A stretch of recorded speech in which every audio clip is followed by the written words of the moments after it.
Damn it. Are you saying you didn't hear any of that? Okay, I'm going to, I'll play a little bit of what was just going on while the sound was off and while I'm waiting for all of you to slowly come in.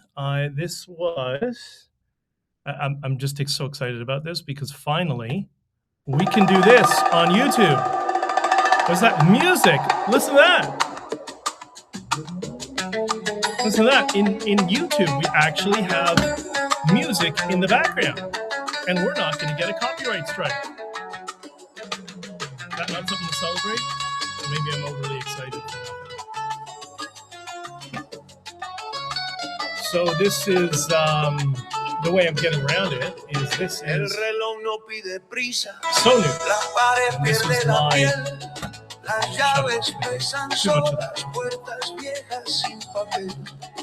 All right, so well, that didn't work. What I was trying to do, I'm going to work it into a little bit of an opening.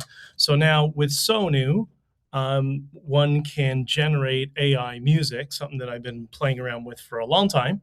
Well, for a long time, for about a month now, maybe, no, 2 months. And the model's finally good enough that it really, hold on, let me shut these alerts off. The model's finally good enough that you can, if you understand, in my experience at least, if you understand, key signatures, timing, different styles of music, and you know how to prompt, you can put all of those things together and you can end up with some pretty good complete music. The difficulty always, at least for me, is always the lyrics. But that particular song, like here, I'll show you, for example, this. La caña sabe doblarse, la sal marca la voz, promesas se repiten hasta que fallan las dos. So those are all lyrics that I had generated and put into a prompt. And Bob's your uncle.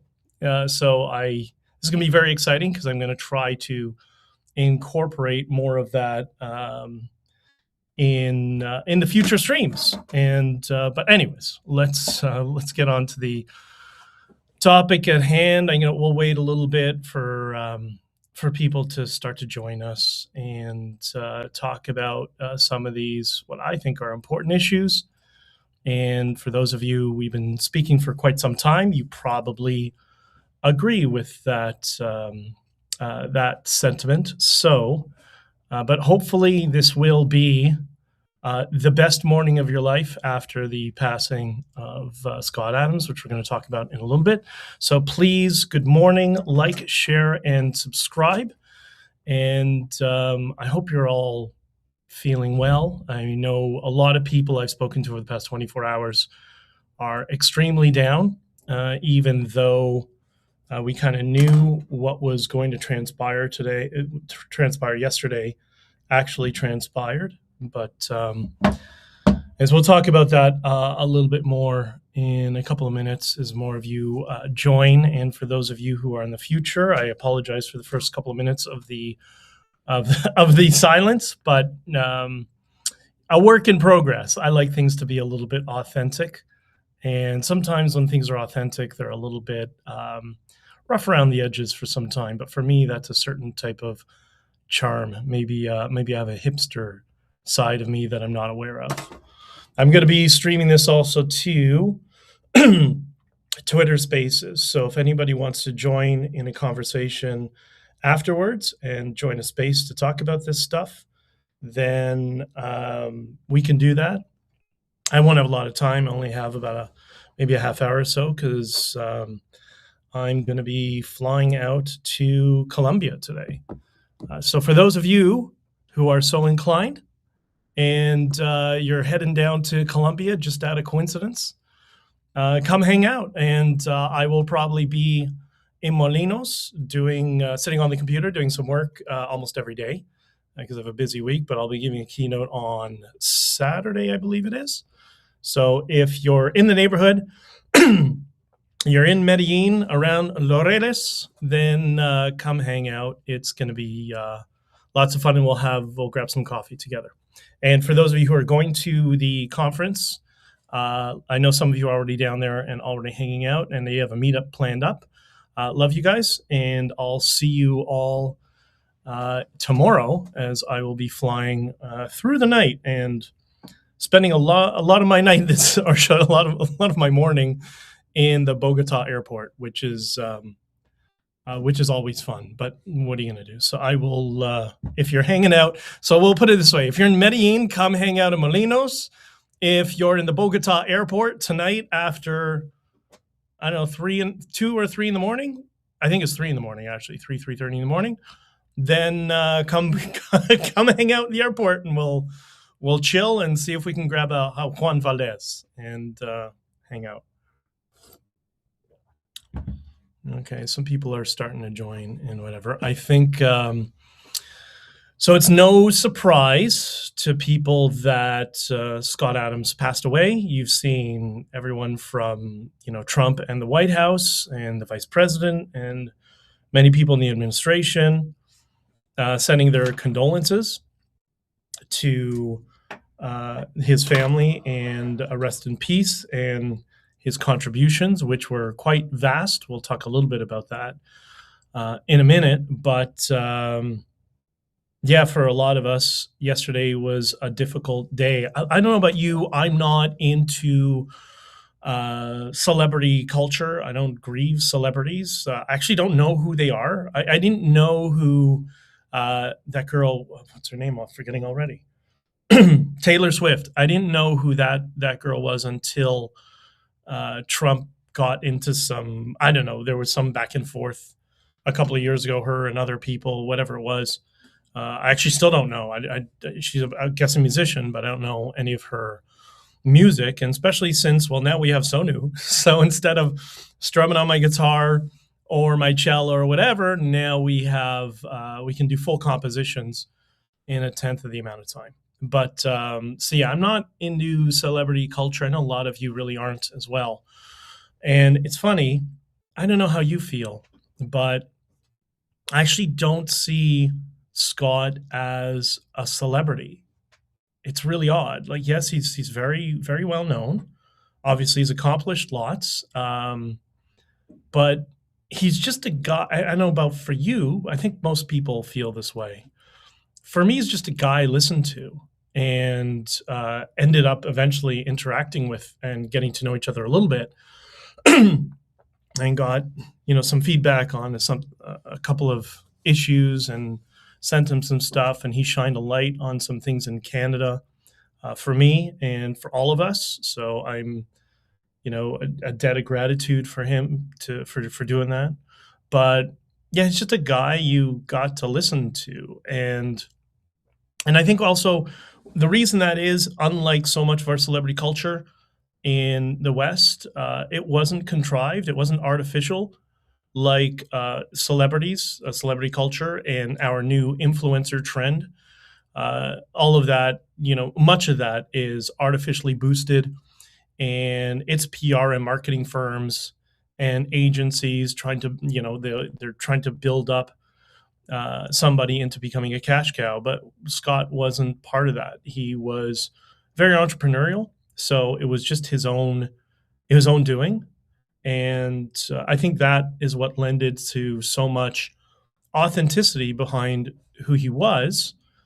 And that's why there's so many of us who feel that there's something missing in the world today. And especially since there's somebody who, like in my case, when I was in the truck, I would listen to him, or when I was at work or whatever, flying around and traveling, it was kind of my daily ritual just to listen to his reframing of the world, how it is. I wish I had a copy of Reframe Your Brain. It's on the couch over there in my suitcase, about to get packed to go. But yeah, I don't, it's just difficult. It's difficult for a lot of people that this is day one. And when Shelley made the announcement on Scott's stream yesterday at, just around this time yesterday, I think lots of people felt it. And, she was breaking down in tears, and it was very difficult for many of us not to do the same. and but she did so with dignity and read his statement about, particularly his conversion and hedging his bets, just hysterical. And one of the things that she said was he predicted the day before that he was going to be passing, and apparently he forced her to film him making that prediction, which once again was correct because he's very his system of viewing of the world was hyper accurate for a whole bunch of reasons. We'll talk a little bit about that after, but he knew, or at least he says he knew, he would be passing the next day. So, anyways, I think it lends itself to something I tried to communicate to politicians many times in the past that none of them listened, which was authenticity is everything in the new world. And people, this is, I don't know, 6 years ago, I was with one of the leaders of the parties, and I said, people want to see strength and authenticity. And he looked at me like I was crazy. And I think Scott Adams kind of endures that and is something I would prove to as proof of that concept. But anyways, I want to first, before we get more into Scott Adams, and by the way, there is a Twitter space open right now that when this is all done, for those of you who want to join and do a little bit of back and forth and talking for a little bit, as long as I can, we can do some of that. So anyways, the thing I want to do is actually a tradition of Scott Adams. And for those of you who watch or listen to his stream, you'll understand this. People are new to him. You may not get it, but it's his one of his traditions, and maybe I'll pick it up myself. I don't know. And no, it's not the simultaneous sip, which, by the way, is a hypnotic script. That's why he does that. But no, it's not that. It's something else. And let me look at it here. I have it on the screen because I took some notes about it. All right, you ready? This is in honor of Scott Adams. According to Eric Dolan in SciPost, scientists describe a remarkably strong widespread aversion to backtracking or doubling back, writes Eric Dolan. Even if retracing one step means an overall more efficient route to a physical or mental goal, people tend to avoid this. And they quote from the article. The idea was this: imagine you're walking from your house to a friend's place. You leave your front door, turn left, and head down the block. Then you realize that you would get there faster had you gone right instead. Yes. So, as Scott Adams would say, you didn't have to do the study. You could have just asked Scott. Eric Dolan, for those of you who don't know, I think Scott knew he was indirectly tormenting him because every day, this is what he does. This is what he would post. He would post a study that's the most obvious nonsense that they didn't need to do a study for. And the fact that people fall victim to the sunken cost fallacy and people are repetition and pattern behaving machines, and that people seek familiarity. Yeah, that's not new science. That's how this works. But the person who knew that or would have known that is Scott Adams. Scott Adams knew that. Or anyone else who studied hypnosis. And I should probably explain this a little bit. I, too, had been studying hypnosis for many years. It's one of the things that I had communicated with Scott. Originally, he, hold on, I gotta, wait, don't, okay, fine.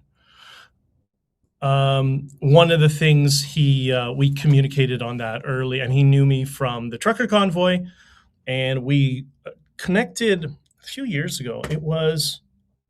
I think it was on Instagram, because both of us don't really use Instagram, just kind of an extra thing to like sift through reels and just, I don't know, just get a sense of what's going on out there. And somehow we connected. I think I reached out. He posted something. So I clicked a heart or a like or whatever it was, and then he sent something back to me, and then we started talking, if memory serves. So yeah, and because of Scott Adams, I finally sought my accreditation after learning this for many, many years. And so thank you, Scott. And thank you, Mike Mandel and Chris and everybody in the United States at the organization that's doing did my accreditation. But yeah, that's all because of Scott Adams. So it's just one of the small ways he had such an impact on people's lives. And it's so funny growing up. I don't know if many of you had this, and we can maybe talk about that in the space after. I've always been somebody who's wanted to learn everything. I can build a computer, I can do small programming, I can rebuild an engine, I can work on a car, I can fix things, I can write, I can do articles, I can do graphic design. Like the whole idea is you just want to learn how to do everything. You know, I couldn't learn just one instrument. I had to learn three instruments and try a whole bunch else. And Scott Adams framed this as the talent stack. And what was really frustrating for me growing up, this is why it was interesting when I discovered Dilbert when I was young, that I don't know, many of you, if you saw James Burke's documentaries on change and that we're moving towards a society where people will have one area of specialization and they won't be able to engage in conversations on other topics because they're going to be so pigeonholed into one area of expertise. I remember that was from a documentary from 78, I think, or 79. And I remember seeing that as a little kid and thinking, well, that's no good. You can't do that. You got to learn how to use everything. You got to learn how to use your brains and your hands and tools and stuff. And Scott Adams was the first person I saw in the public sphere. I think many of us saw in the public sphere, which kind of articulated that. And he articulated it in a way, as many of the things he articulated, exactly what you're thinking, but in a way you never thought to explain it, which is, he calls it the talent stack, that you want to have as many talents as possible. And, that resonated with me. I remember one of the first things we talked about, there was a YouTuber who I had met through my ex, was a YouTuber as well, a very famous YouTuber. And he used to talk on his podcast about systems versus goals. And he would talk about this regularly, as he had a podcast where he talked about to-do lists and systemization and all that sort of stuff. And then I remember Scott Adams talking about how he developed this thesis many, many years ago, decades ago. And I thought, oh, wait, that's where the YouTuber I know got it from. That's Scott Adams. So he's been at the root of so many things that people often don't realize. And he's made some overtures to that, yeah, I've been behind a lot of things that you guys don't know that it was me, and I'm taking it to the grave. And maybe we had a little bit of that in common, because there's been, obviously there was the trucker convoy, but that wasn't the only political thing I was behind. And a lot of people don't know that it was me. Many of us, there's some of us who got into the political sphere when we saw peak craziness 10 years ago, and just took our entrepreneurial small business skills and tried to apply it to political change. And boy, does the political establishment not like that at all. That's why they smear me all the time, and other people as well. But anyways, back to Scott. And it's funny, many people came to him for many different reasons. Because again, the talent stack, he had so many different areas of expertise. I particularly was looking for a podcast about, I mentioned this once before, but I'd been looking for a podcast about influence, communication, verbiage, all the stuff that Cialdini has written about for a couple of decades. I was actually looking for a Robert Cialdini podcast, and Scott Adams came up, and this was just at the tail end of Periscope, if I remember correctly. You guys might be able to correct me, but he was doing Periscope, and all the at the same time, I think he was just starting the RSS feed, meaning the audio podcast, and yeah, so that's how I got to him, and we all had different reasons to get to him. But what was really interesting was I remember when I first found out about Scott, not realizing he is who he was back then, because I remember being at me and my friends were skipping class as usual in high school, and I always skipped class with the kind of nerdy kids, like the smart kids that just were really bored with class. And we would do a scramble in the last month of the semester, just get all our work done and just get enough to pass, sort of thing. But in most classes, not all. And it's just because we weren't intellectually challenged, right? And I remember one day, I even remember what the weather was like. I remember what my buddy was wearing. And we were in the lunchroom about to go outside, and we were hanging out for a few minutes inside. And he shows me this cartoon, Dilbert. And it was brilliant. It was absolutely hysterical. And this was in the early 90s. This would have been what, like 93, 94, something like that. And Scott, that was the first time I encountered Dilbert, and it was just really weird to a couple of decades later, or a few decades later, I end up talking to this guy, and he did a little piece on us during the trucker protest, and who knew that it would be, at that time when we started talking, I had already been listening to him for so long. That was actually one of the periods where I didn't get to listen to him every day because we were so busy for that month. And I went back and listened to some of the episodes after where he referenced us. And it was just wild to make that shift from, when you're a little kid, you end up talking to the guy and he ends up having a major influence on your life. And I guess that would lend credence to his simulation theory that him and Elon Musk and Nick Bostrom, I think, is the originator of it, that they often reference. So, yeah, I'm sure you came across Scott for different reasons. I see Cyber is already in the Twitter space, and I'm going to ask you when we're done. We'll get you up on stage. What brought you to Scott? But right now there is, you saw, for those of you who saw the announcement, Shelley, that was his ex-wife. So Shelley, shout out to Shelley, Erica, Owen, Sergio, the rest of that group. There's a whole Scott Adams community group online on X. Give them a follow. They're going to be continuing, I guess, with merch because Scott always wanted to sell stuff. So they're going to continue with the merch store, and they're all volunteers and deeply indebted to Scott, and have lots of gratitude for him. So give them all a follow.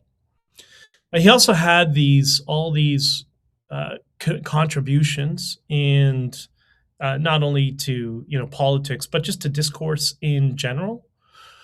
And part of the reason is because he was not politically partisan. I think he remained a registered Democrat his entire life, although the only times he voted, I remember he said was, those of you who listen will remember, he voted for Jimmy Carter when he was young, and he realized, okay, I'm not responsible enough to vote.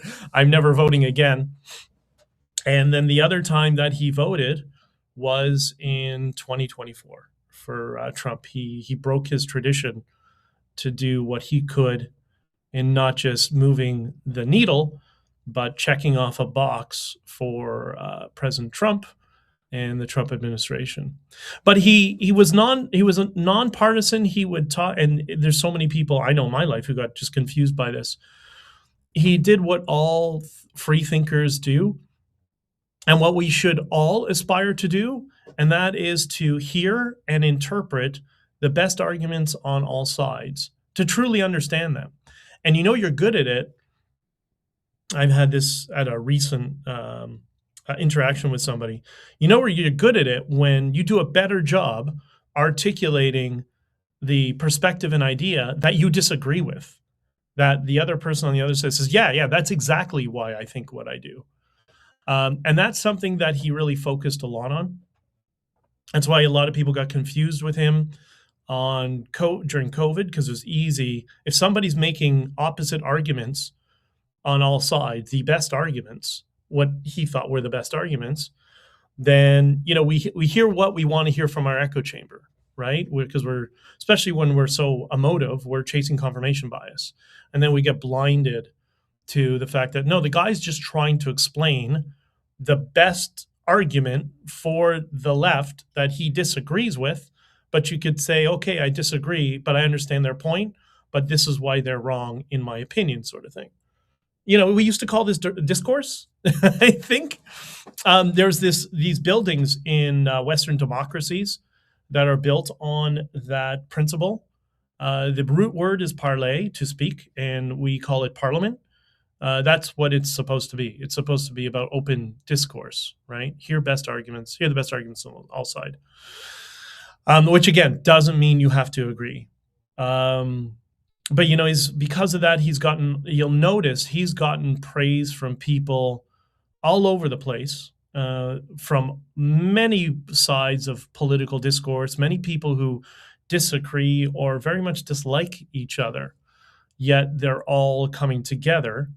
And I think as he does something that I'm going to reset and try to do a little bit more of, which is complement the talents of people who I don't like or disagree with.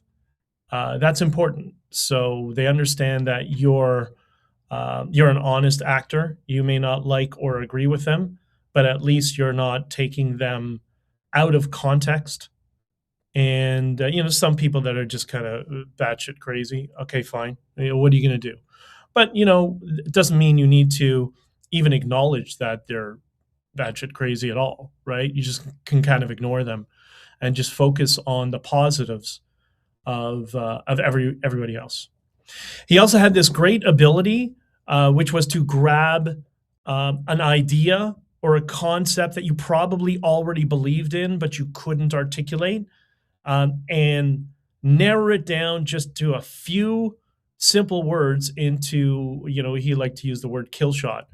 But and maybe this is appropriate for this, but narrow it down into such a efficient, succinct way to describe the idea. And I gave that example before with the idea of a talent stack.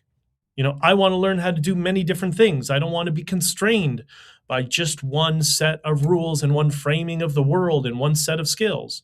Yeah, you want a talent stack. And I think, if I'm not mistaken, Greg Gutfeld touched on this in his segment last night. So that was, from my perspective, that was one of his stronger talents, to narrow things down so it's simple enough that everybody can understand. He also did this with Donald Trump. He made people understand Donald Trump very simply, by saying, it wasn't even about like or hate. He just said, Donald Trump is persuasive. Yeah, he's hugely persuasive. He's an amazing salesperson. Whether you like him or not, he's just a strong salesperson. And sales is persuasion. And for that, as he explained many times, he sacrificed a lot just to say that. But as he often says, it was worth it. I've written a couple of articles on Scott, and one of them's in Zero Hedge. It was an appeal to Elon Musk. I encourage you to read it if you can. It's titled Grok Atoms, A Legacy Worth Programming.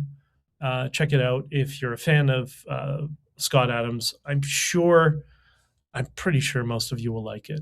But anyways, so how have the extremist left responded to Scott Adams' death? And I'm not talking about reasonable people that you would disagree with. And, I would be very interested to see what is John Fetterman's. I didn't see if he had any posts on Scott Adams, because Scott was extremely fair to him and extremely kind to him, as he saw a Democrat that he may not agree with all the time, but who is not crazy, right? So what have the extremist crazy left done? How have they described him? And these are, by the way, these are the empathy people. Remember, everything is about empathy and caring for people. Well, the New York Times, their headline, which was soft compared to the article itself, Scott Adams, creator of the satirical Dilbert comic strip, has passed away. And then he puts in the article all sorts of subtle smears that will persuade the reader to look negatively at Scott Adams. He actually describes as Scott Adams earned negative attention. So that's the typical lizard people, we'll call them, right? Just very, very deceptive is the best way to describe it. Then People Magazine, which is interesting because I thought People Magazine went bankrupt in the 1990s. Did you know People Magazine was around? I didn't. I think Joe Pollock said Scott Adams would say, "What's a magazine?" Right? Yeah, it's a few decades in the past. But somebody by the name of Victoria Edel, and I remember thinking the person who's going to write it, please don't be Jewish. Please don't be Jewish. Please don't be Jewish.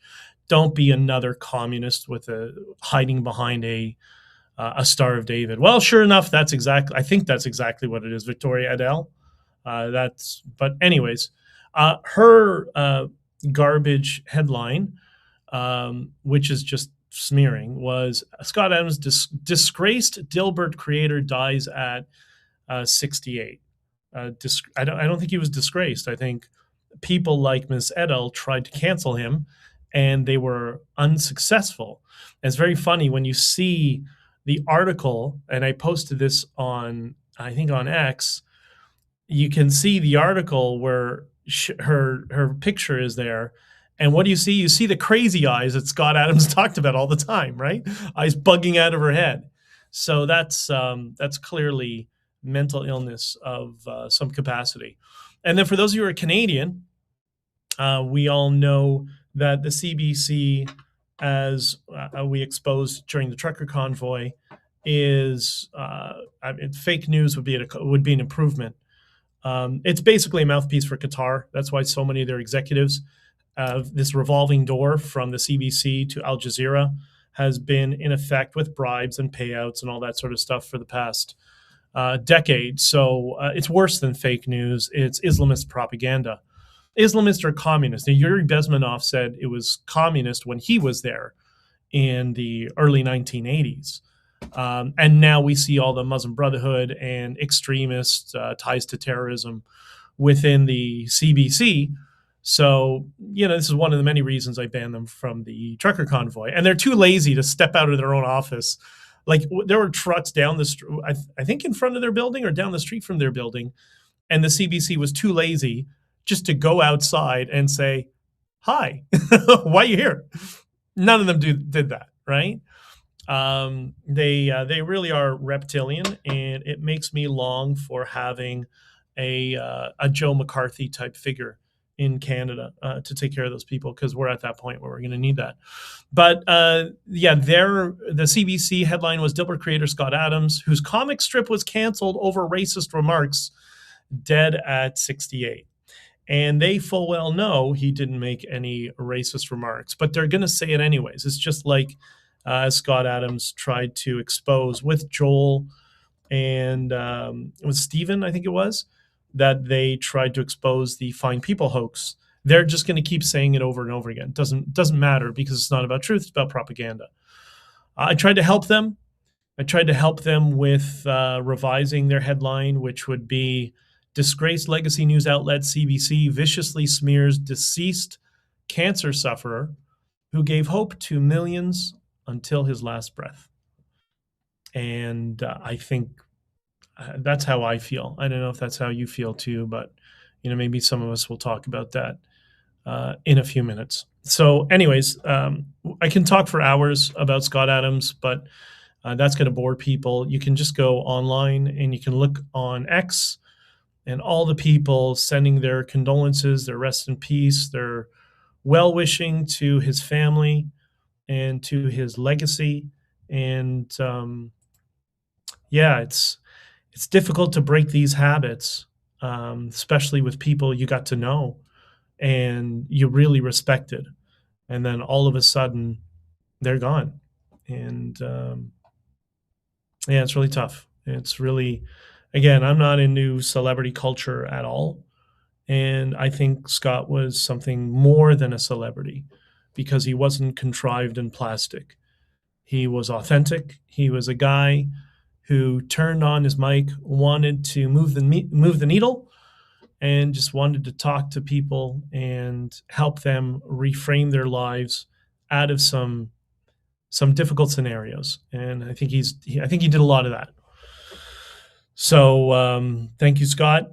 We all miss you, and rest in peace, brother. All right. The next thing, I see there's a whole bunch of comments. Sorry, I have the screen blocked, liked, and shared. Thank you very much. Yeah, I remember when he called. So we have somebody from Blue Sky here. Y'all remember when he called Black Americans a hate group? No, that's not what he said.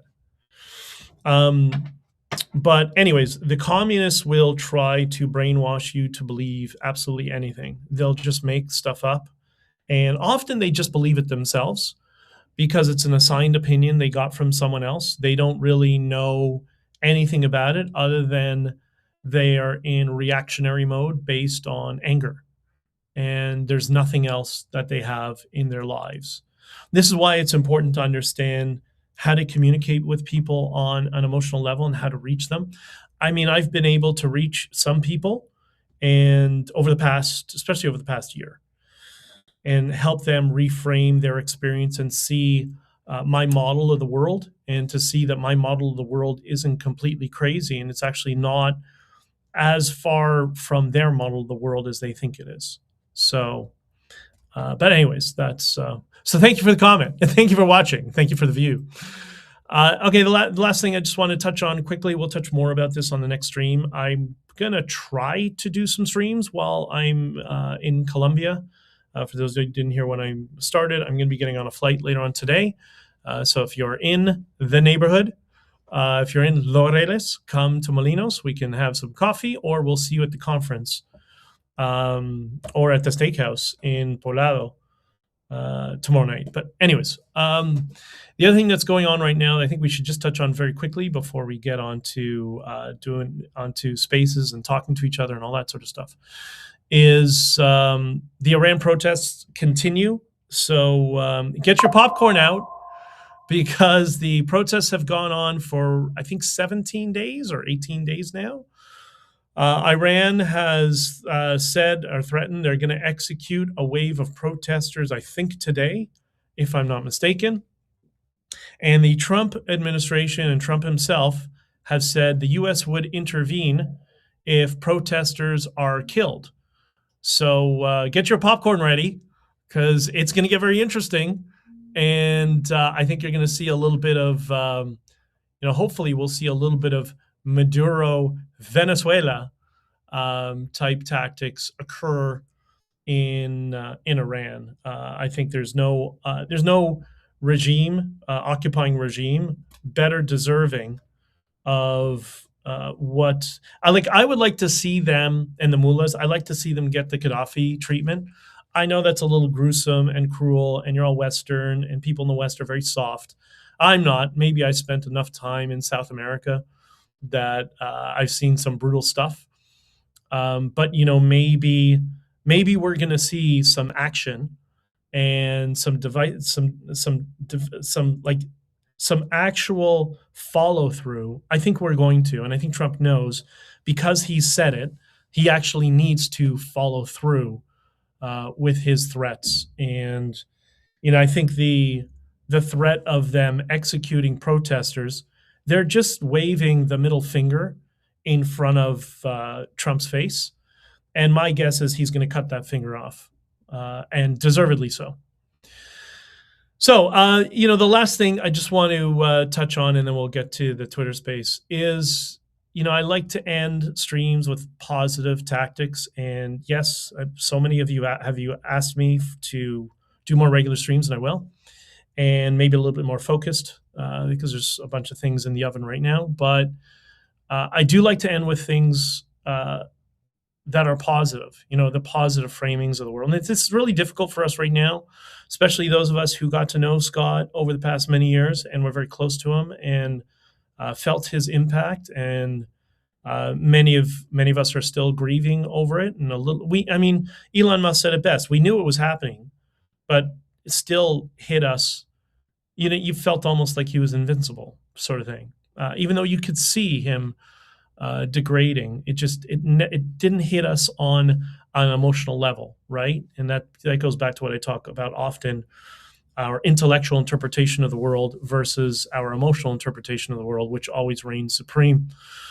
But for those of you who are grieving, this is the era of a new beginning of your life. And look at it this way: Scott gave all of us 3,000 plus podcasts. What was he up to, 366 or something like that? He gave us over 3,000 podcasts of reframing of the world, of interpreting narratives and ideas that you disagree with, how to view the world from different models. And by the way, this all comes from hypnosis, all of this stuff, simultaneously holding different models of the world at the same time, so you can work through a subject easier and you can communicate with them. That all comes from hypnosis. He must have been an amazing hypnotist.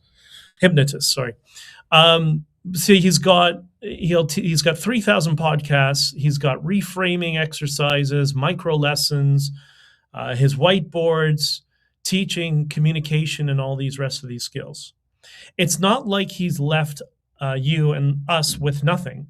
He's left a massive archive of knowledge, and knowledge that doesn't expire, because much of it is around the human being operating system.